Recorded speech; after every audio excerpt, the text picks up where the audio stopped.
yaa suuraa koo si argannaa natti fura. Baazawee sirba kana haanni tasfaa'ee anaa baafte. Aannitti ani maqaan kiyya shuraadhaan kanaafuu maal jette reeto? Yaa shuraa koo si argannaa natti fura. Barbaachisaa taanaan akkattan ishee bira dhufeeyyuu sineetti himte ishiin. Lootee. Itti migaa'an akkattan si bira dhufe maaniin beektati sooyi beekaa callistaa. Suuta tirachaa dhufte manaa baatee suuta tirachaa dhufte karaa buutee. Qalbii ishii usaamira akkasumallee onnee ishiillee fuudheera bar hin beektaa mire. Eessatti galuudhaaf qalbii fuutee eessa godhachuudhaaf onnee saamtee. Irigiyyuu kaawwachuun miti sim jedheen fudhadhe malee onnee kan garuu maan dubbadhu dhiise. Gurbee waan dubbattu gurbee.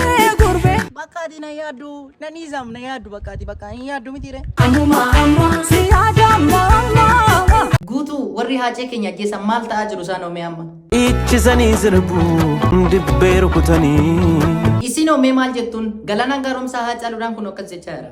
Utuudhaan dachee ta'ee biyyee ta'ee haacee nyaadduunaan galchaa. Sinni sha'u ati oomee maal jetta?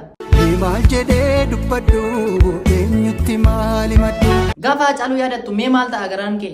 Kai deemnaan jedha. Falmata warra haacee dabarsee laateef mee maal jettaati? Ilma sabaaf kaali maaf du'aaf dabarsitee laatte. Maatii haa caaluu hundeessaatiif dhaamsa qabda? Hundeessaa yabbaa firaa ilmi kee hin duune jira. Guddattu yaa haadha firaa ilmi kee hin duune jira. Galaana warra haa caaluun du'eera jedhaniifoo? Haatiin duune kaajee ilmoondeessa. Haa caalu namtichi farda kana gubbaa jiru garuu jalqaba fardum kanaan dhufe inni. No inni jalqaba harree yaabbatee dhufe. Ati garuu maaliif akkas jettaa haa caalu dhiisimee akkas hin jedhiini. Seenaa jedhaa bara caaluu miti kan jedhu. Seeraan immoo rirmi nyaatu beektaa. Tole kanaafuu dhaloonni waa'ee farda kanaa maal gochuu qaba ree haa caalu? Dhaloonni kun waa'ee farda kanaa gaafachuu qaba barbaachisaa taanaan beektaa. Hin qaanofnee noo maalidha mee ishiin olaataa cee? Hin qaanofnee nama qaanesiteedha. Inumaayyuu immoo maalirra taa'aa jira garuu namichi kun naaf hin galle bara garuu amma ammaatti naaf. Farda hatame farda nu jalaa hatame kanarra taa'anii. Tole haacee gaafa farda kana laaltu mee maal taataati garuu?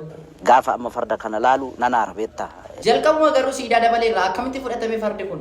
Waameetu farda akkasii kun mootiif malee nama teebula akka keetiif hin ta'u isa jedhaniin waa. Okey akkas jedhee harkaa fuudhe jechuudha haacee? Jedheeni harkaa fuudhe. Tole gara xumura gubbaarratti siidaan dabalee akkamitti deeme iddoo sana? Siidaa dabaleen boo'aa deeme. Wajjin hojjechaa jiru baaraalee naabaan jiru waan ta'eef hanga dandeessan koffiliingi naa godhaa isiniin jechuun barbaada galatoommaa.